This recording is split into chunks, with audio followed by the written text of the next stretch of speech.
coast again today. Just before I start, I'll just run through some of the items of tackle that I use, starting with the rod and the reel. This is an 8'3", 7 to 23 gram rod, Savage gear.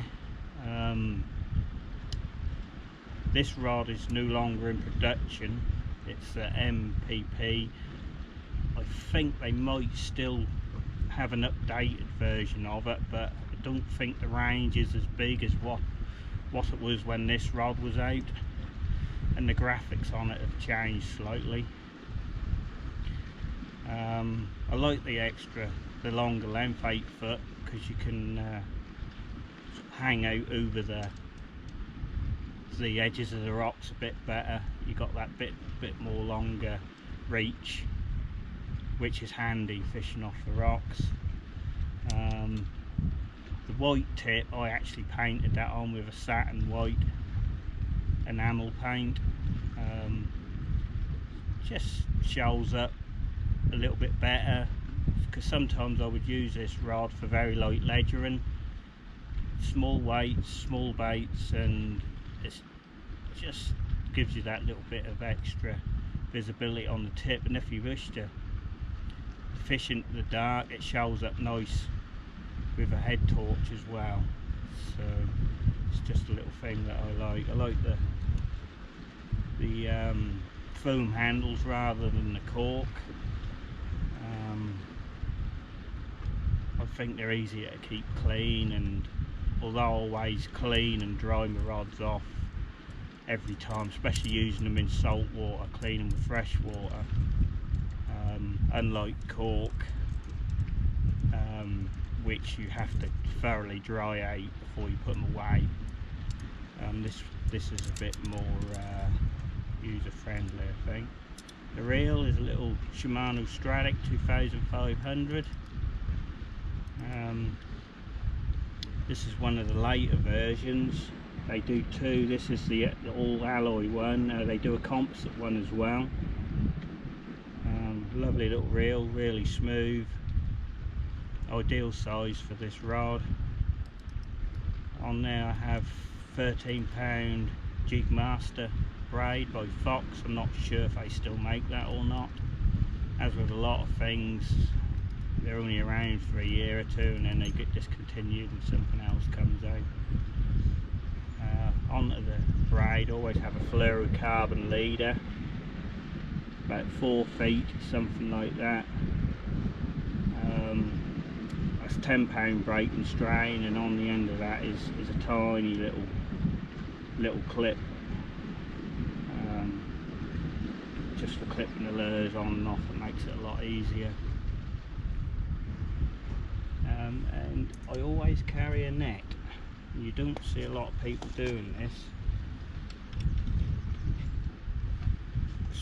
especially for the sea, but the reason I carry a net is the fishing gear is relatively light. If you get a fish here 2 or 3 pounds plus, you're not going to lift it up with the rod. That ain't like a beach caster. And not only that, it just puts strain on the fish's mouth and everything. And because I return everything that I catch, try and keep, you know, damage to a minimum really. So I always use this net, and this one's got a 6 metre long handle. That's a telescopic, and it comes out to 6 metres, which is ideal for harbours and rocks. You know, I've got really good reach, but obviously even a net like this has its limitations. I wouldn't want to try and land a big conger or something in it, I must admit.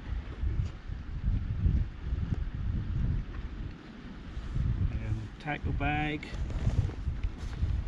plain and simple. This is an aqua pack, totally waterproof.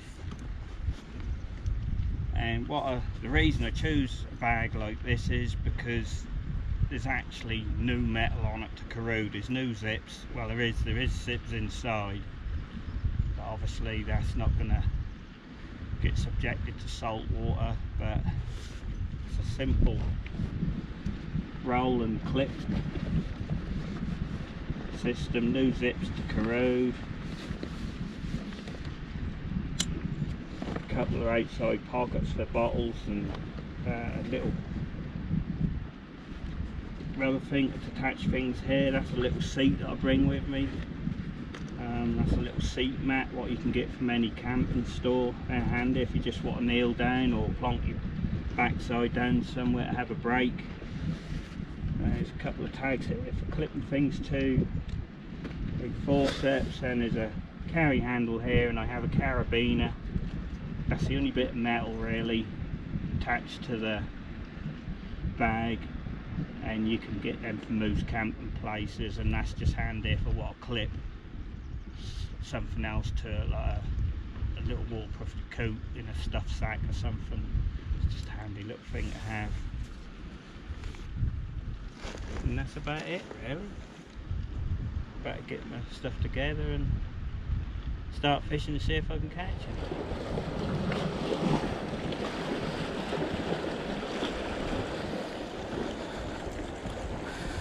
Right, got myself in position.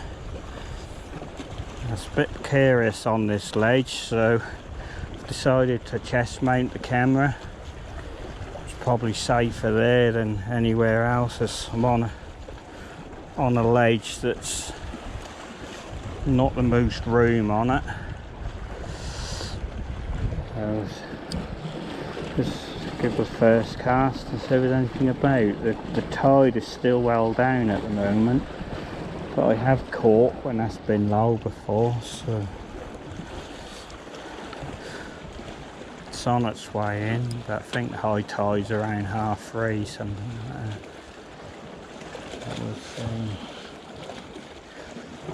Look like the guys are out putting the lobster pots out or whatever it is. Yeah, oh, I think I just into a fish and lost her. Distracted by the boat out there.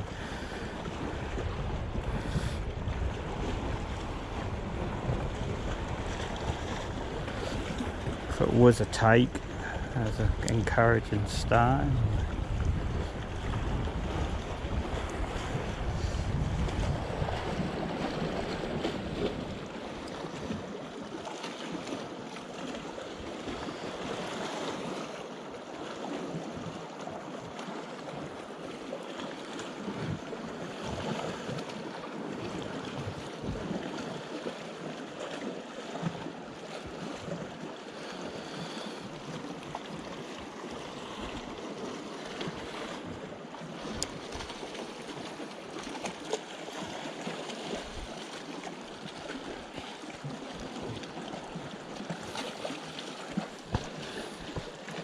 I'm using a 3.5 gram flexi jig head again. Seems about right for these conditions.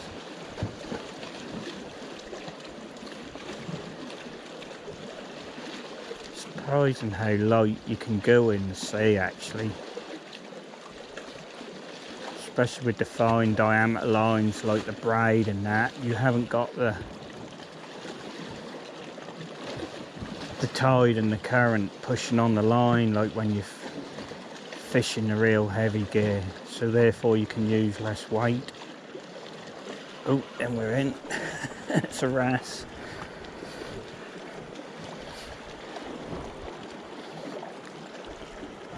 It's only a tiny one. I can probably lift that up. I'll put it over the net and just in case it drops off.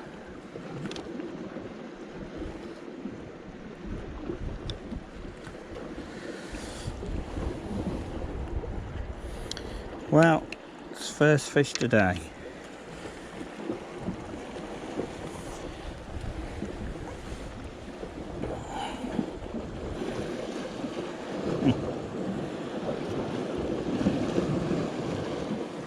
Tiny little thing.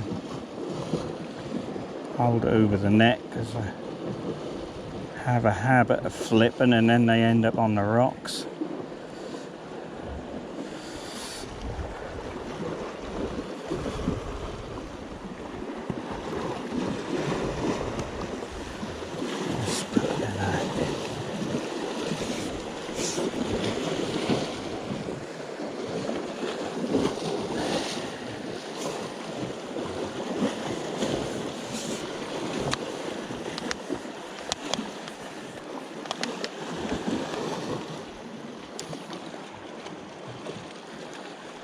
eyes haven't blanked.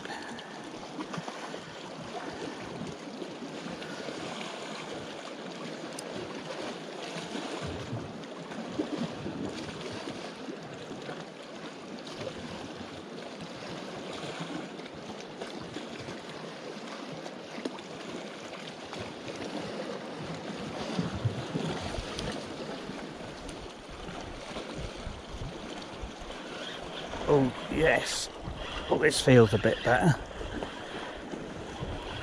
This is a bit heavy, whatever it is. Oh yes.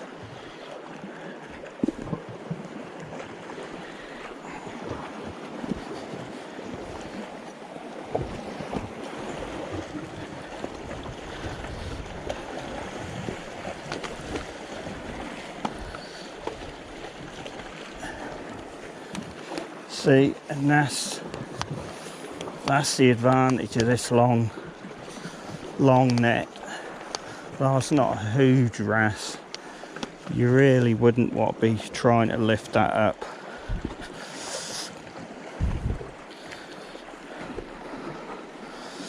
On the rod. I know you can hand line them up, but just don't see the point really when you can get set up with a net like this, and that's so much easier and kinder to the fish as well. He was only just hooked.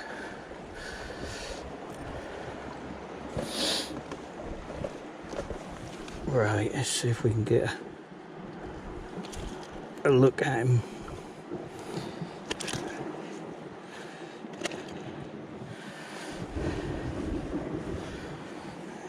It's lovely. I'm not going to risk holding it lightly because these are strong fish and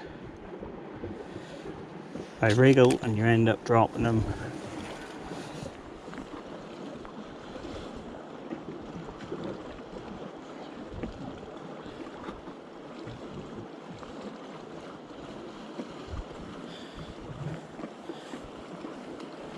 Sometimes if you just nick the point just under the skin of the soft lure, it actually stops it from snagging on anything, but when a fish bite, it soon pulls off of there and hooks up. Especially with those lures that are soft as these, that fish bites and they'll soon take the hook, take the lure away from the point and expose the point of the hook.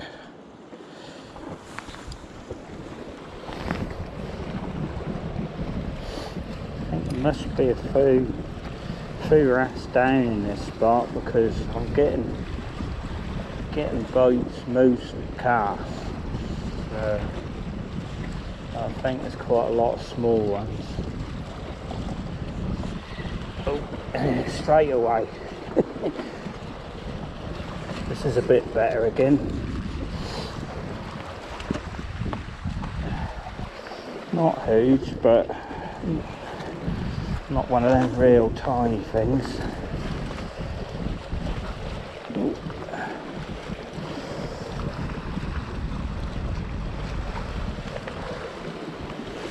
Actually came too close to meet the net at there. Little ballon wrasse.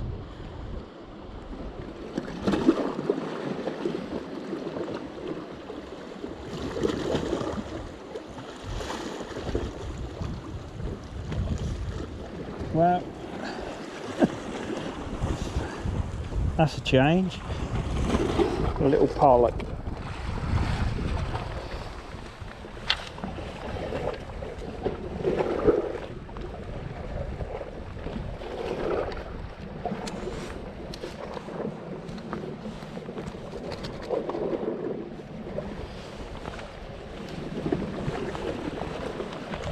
Yeah, there's a little one as well. I've just had a little pollock in this spot, and I'm assuming that's not going to be the only one about, so it'll be interesting to see we get any others.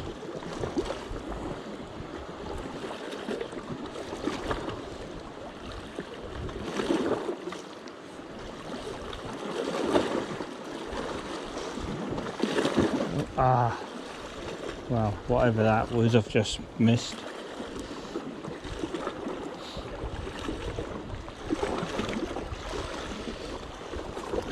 Clearly there's something else out there.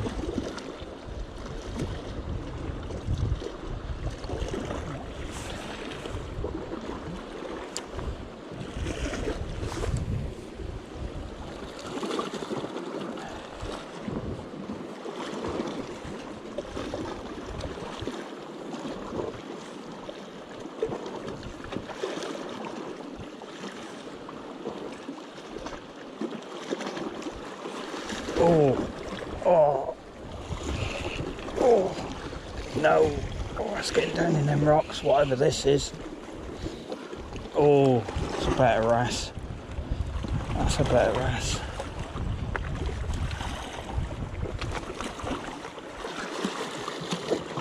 Yes.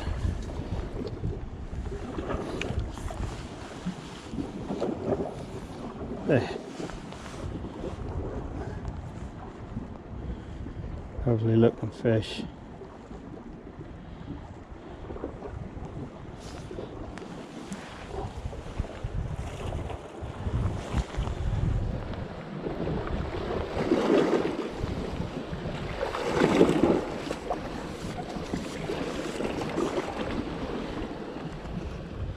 That actually took me down in the rocks, and it's the idea of having the fluorocarbon as well as being sort of invisible for that last few feet, or nigh on invisible in water fluorocarbon, but it's more abrasive resistant than the braid, so it acts a bit like a rubbing leader as well, but it still pays to check if there's any fraying. If there's any fraying, then just replace it. Actually, by the feel of this, I was lucky and it hasn't actually come into contact with the rocks.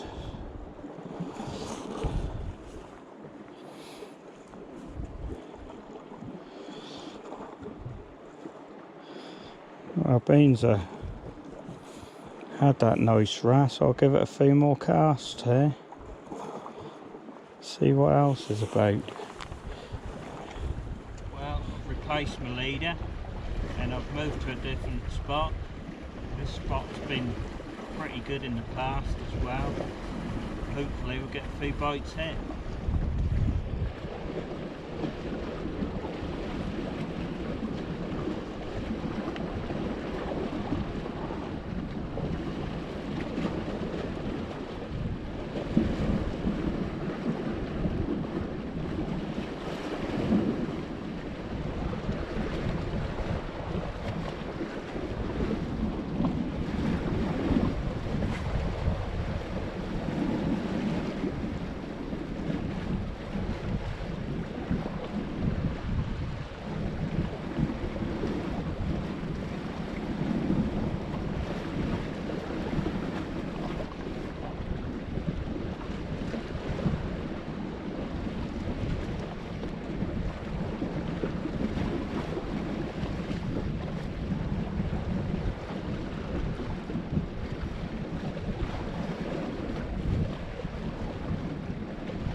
more like it.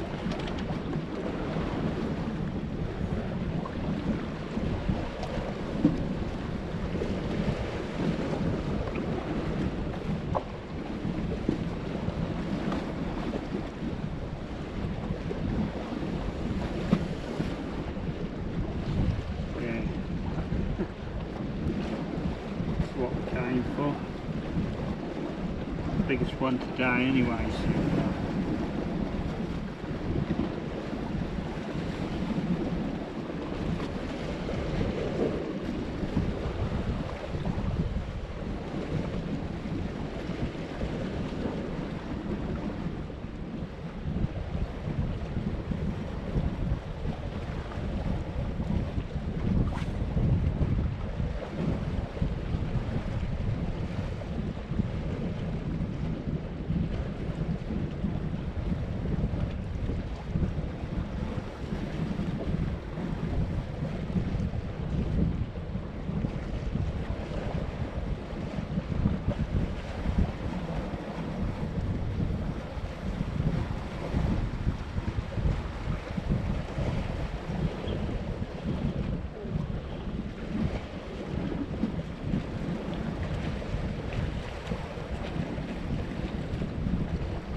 shrimp back on and another nice wrasse.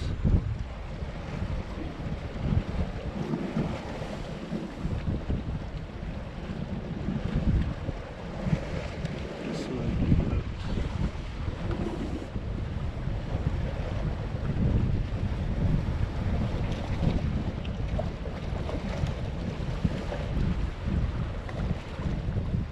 This one's got some strange markings on. Both sides.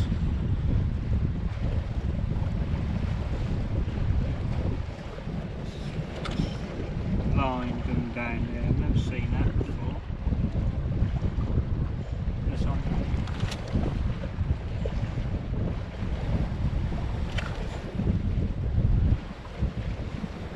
On both sides of it.